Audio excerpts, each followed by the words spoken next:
quiero compartir, hermanos, acerca de un mensaje que siempre cala en mi corazón. Y posiblemente mucha gente puede, cuando no conoce nuestro corazón, y realmente nosotros tampoco conocíamos las intenciones de nuestro propio corazón,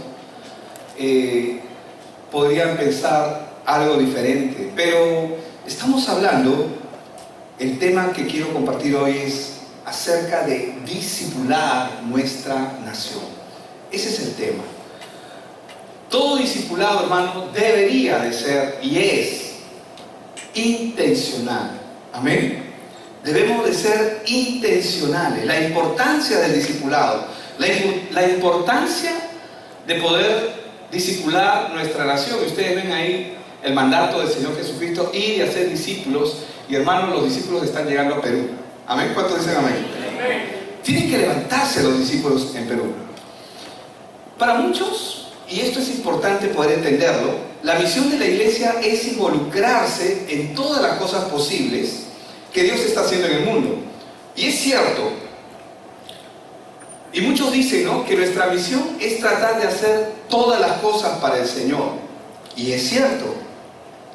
Pero Dios ha establecido un mandato soberano sobre su iglesia.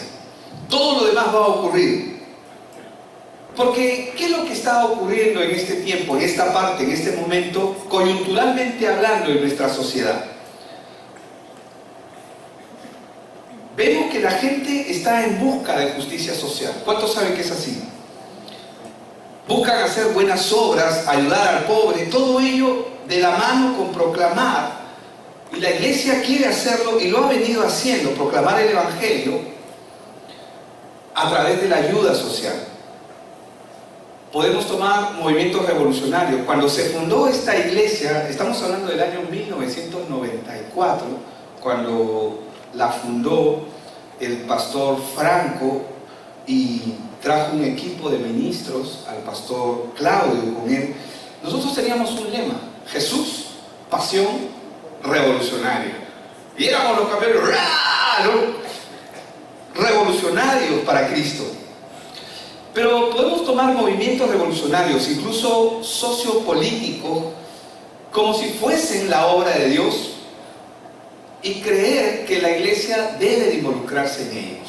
Hay una forma en que la iglesia se va a involucrar, pero nosotros como misión, aquí en Campeones para Cristo, una iglesia de Every Nation, aquí en Campeones para Cristo, nosotros tenemos que definir claramente la misión de la iglesia. ¿Cuál es nuestra misión como iglesia? Es valioso reconocer que la iglesia es llamada a hacer muchas cosas diferentes, pero una sola cosa es la prioridad principal de la iglesia, y es lo que está en el libro de Mateo, capítulo 28, versos del 18 al 20, un versículo que probablemente muchos de nosotros conocemos o hemos escuchado en algún momento, o si no, hoy lo va a escuchar.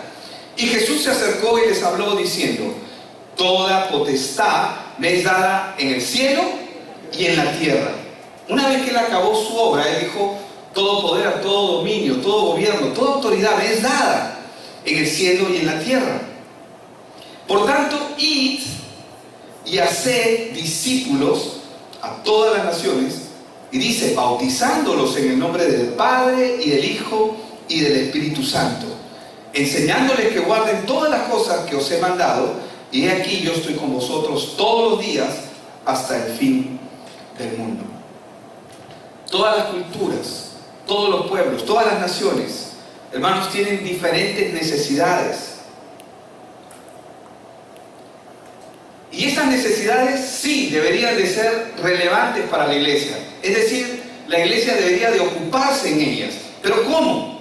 La gente clama por justicia social, equidad económica, ayuda social. Existe un clamor continuo en la gente frente a la corrupción, al ver cómo un pueblo, una nación se autodestruye.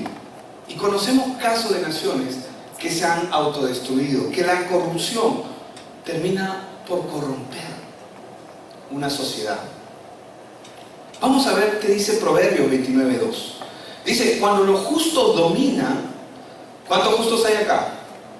Amén. ¿Cuántos justos hay acá? Algunos no están muy seguros que son justos. Usted ha sido justificado por el Señor. Dice, cuando los justos dominan, el pueblo se alegra, dice. Mas cuando domina el impío, ¿qué dice? ¿Qué pasa con el pueblo? Gime. Gime, dice. Gime. Isaías 1:23.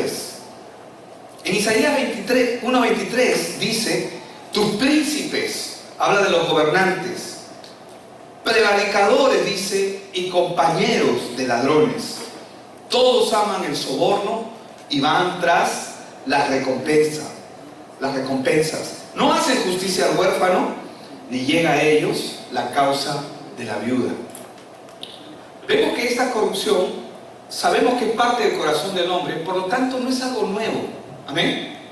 La corrupción del corazón del hombre no es nuevo, es algo que está por los siglos de los siglos, porque la corrupción es parte del ser humano. Isaías capítulo 10, verso 1 y 2 dice, ay de los que dictan leyes injustas y prescriben tiranía, para apartar del juicio a los pobres y para quitar el derecho a los afligidos de mi pueblo, para despojar a las viudas y robar, dice, a los huérfanos. Estas necesidades que nosotros vemos que hay, que son reales en el mundo, nos llevan a tener que marcar un lenguaje claro sobre la visión que nosotros tenemos como iglesia. Y por supuesto, cuando hablamos de la iglesia, primero hablo de la iglesia en general, a nivel nacional. Pero cuando hablamos de nuestra iglesia, amén, ¿cuántos somos campeones para Cristo acá? Cuando hablamos de nuestra iglesia, nosotros tenemos clara la visión: honrar a Dios y avanzar su reino. ¿Cómo lo hacemos, hermanos? ¿Cómo lo hacemos? Haciendo discípulos. Es así como lo hacemos, haciendo discípulos. Ese es nuestro llamado principal y prioritario, al menos en esta iglesia. Y quiero aclararlo para poder entenderlo de una manera más clara. Y quiero que podamos ver una imagen de un árbol que encontré ahí. Si los frutos del árbol son corruptos, ¿sabemos por qué los frutos del árbol son corruptos? Los frutos son solamente la consecuencia ¿de qué? De la raíz, ¿verdad? El árbol malo, el árbol bueno. Ahora, si la raíz es corrupta, por lo tanto, ¿el problema del árbol son sus frutos? No son sus frutos. Y eso es lo que está pasando en nuestra sociedad hoy en día. ¿Qué es lo que está ocurriendo en nuestra sociedad hoy en día? No hay discípulos de Cristo. Tenemos la sociedad que tenemos, y puede sonar mal, porque hay falta de discípulos. No el que dice soy un discípulo realmente lo es. Puede ser un simpatizante, puede ser un creyente, puede ser un contacto en algunos casos. En nuestros tiempos existe una idea que es muy común y reiterativa en el lenguaje común de ciertos cristianos, que dicen: yo no necesito ir a la iglesia para ser cristiano. ¿Cuántos han escuchado eso? ¿Ya cuántos han considerado eso? Ustedes mismos. Yo no necesito ir a la iglesia para ser cristiano. Sí necesitas ir a la iglesia, porque los discípulos se congregan, los discípulos se juntan, los discípulos son parte de una familia. Amén. ¿Y saben por qué piensan eso? Porque la iglesia ha dejado de hacer lo que Jesús le llamó a hacer. ¿Qué fue lo que Jesús nos llamó a hacer? ¿Evangelismo? El evangelismo es un don, es bueno, pero Dios no nos llamó a hacer evangelismo. ¿Nos envió a sanar a las multitudes? La sanidad de las multitudes, o la sanidad de la gente cuando la gente está enferma y viene por un milagro al Señor, normalmente es un enfoque que desvía a la gente del objetivo principal que Dios quiere. En nuestro tiempo tenemos creyentes o simpatizantes enfocados en sí mismos. Y hermanos, cuando yo hablo de eso, hablo también por mi propia persona. Amén. Porque a veces nosotros nos enfocamos en nosotros y solamente buscamos pensar en los beneficios que el cristianismo puede aportar para mi vida. O sea, el compromiso no es tanto.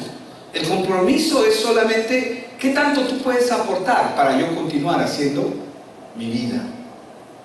¿Qué tanto el evangelio, el cristianismo, la iglesia puede aportar a mi vida para que yo siga haciendo mis deseos, mis ganas?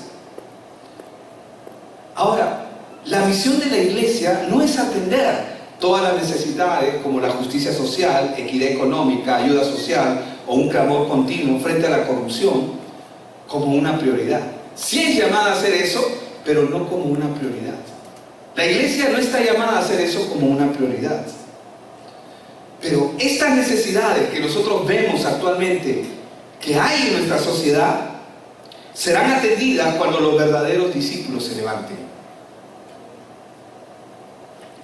Por eso la importancia de enfatizar la misión de la iglesia, ir y hacer discípulos. ¿Cuántos saben que hacer discípulos toma tiempo? No es fácil.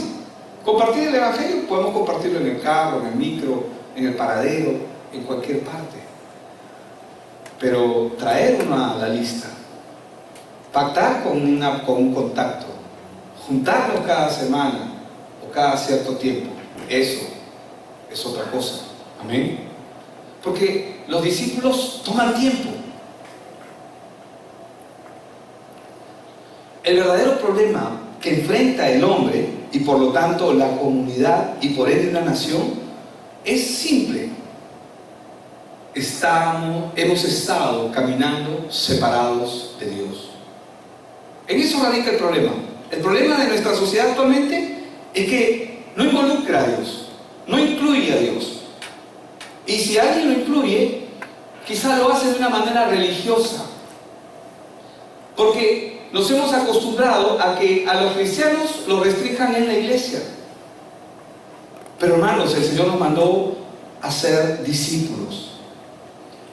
El discipulado debería de ser y es la prioridad en la iglesia.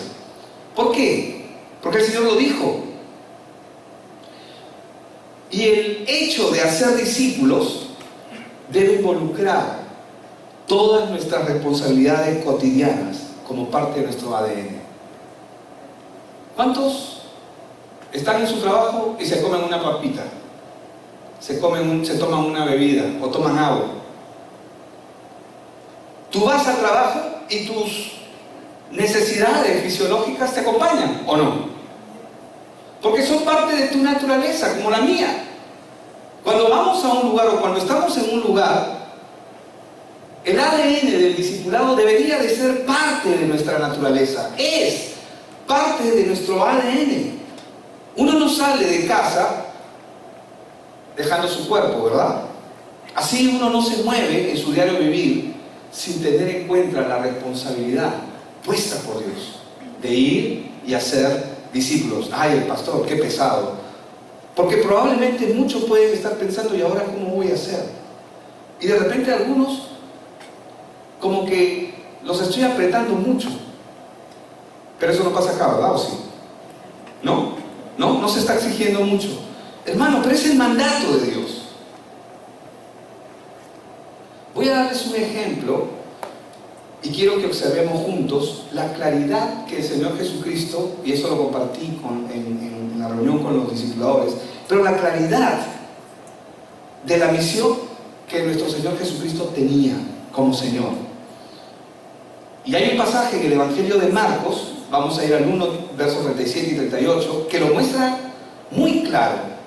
Para entrar en el contexto, para poder entender este pasaje que quiero leer, el Señor Jesús ha terminado de sanar a mucha gente. Muchas personas en Capernaum fueron sanadas.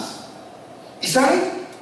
Esta gente tenía grandes necesidades, tanto que al otro día llegaban más personas y que buscaban a Jesús porque querían que Él los sane.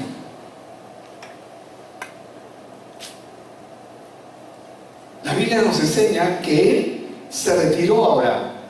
Y cuando uno de sus discípulos se acerca, en el verso 37 de Marcos 1, dice, y hallándole, le dijeron, ¿qué le dijeron? ¿Qué le dijeron? Todos te buscan. ¿Quiénes todos? ¿Qué es lo que quieren? Quieren su sanidad, quieren algo de Él. ¿Y qué les dijo Él? Él había terminado de orar. Él les dijo, vamos a los lugares vecinos. ¿Para qué? ¿Para que sane? ¿Para qué? ¿Para seguir atendiendo a la gente? Porque la gente está que se muere y necesita ser ayudada a través de las sanidades, a través de los milagros, a través de las señales. ¿Para eso? No, vamos a los lugares vecinos. ¿Para qué? Para que predique también allí. Porque para esto he venido. ¿Cuál es el objetivo que tiene el Señor Jesucristo aquí? ¿La sanidad o anunciar su evangelio? Anunciar la respuesta. ¿Fue malo acaso el Señor porque no quiso sanar a más personas? No. En vez de quedarse con ellas hasta sanarlas a todas, Cristo se fue a otra región. Él salió del lugar y se fue a otra región. Porque si bien es cierto, las sanidades se dieron en ese lugar, ¿pero ese fue el objetivo? No. ¿Qué era lo que él estaba haciendo ahí? Anunciando el evangelio que Dios le había encomendado, que Él es la respuesta al problema del hombre. Entonces, Él tenía claro su llamado y tenía clara su misión en esta tierra. La pregunta es, ¿cuántos de nosotros tenemos claro el llamado? La música es extraordinaria, nos ayuda a acercarnos a Dios. Y cuando alguien a mí me pregunta, oye, ¿y ya se escuchó esta canción? No. Oye, ¿y qué grupo? A veces yo parezco un aguafiesta, porque no, yo no escucho mucha música. Honestamente, puede sonar mal. Yo no sé quién es el cantante del momento, o quién es el hit del momento, o quién está alabando y adorando. Y no estoy diciendo que eso esté mal. A muchas personas le ayuda, pero yo prefiero pasar tiempo en la palabra. ¿Saben? A mí la música me distrae a veces. Ojo, no estoy diciendo que la música esté mal. Ojo, no me malinterprete. Pero la música es agradable. ¿Pero es el objetivo que haya buena alabanza en la iglesia? ¿Ese es el objetivo? ¿Que todos estén bien atendidos?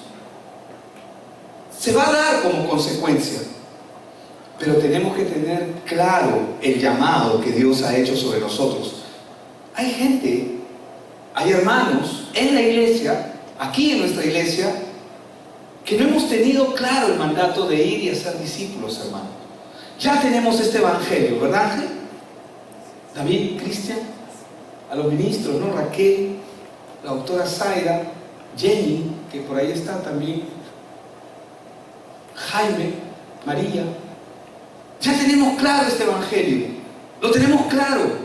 ¿Qué tenemos que hacer? Ir y hacer discípulos. Tenemos que ir y hacer discípulos. Pero hay personas en la iglesia, y podemos saber, hemos sido parte de ello también, que se conforman con lo que el Señor quiere hacer para sus vidas. Algunos se conforman con las relaciones, lo cual no está mal, porque el principio para ser discipulados es tener una relación intencional. ¿Cuántos saben que es así? Otros se conforman con la alabanza, otros en servir como anfitriones o ujieres, pero eso no pasa acá, amén. Acá hacemos discípulos, amén. Me escucho muchos amigos. Otros se conforman solamente con dar sus diezmos, pero no están haciendo discípulos.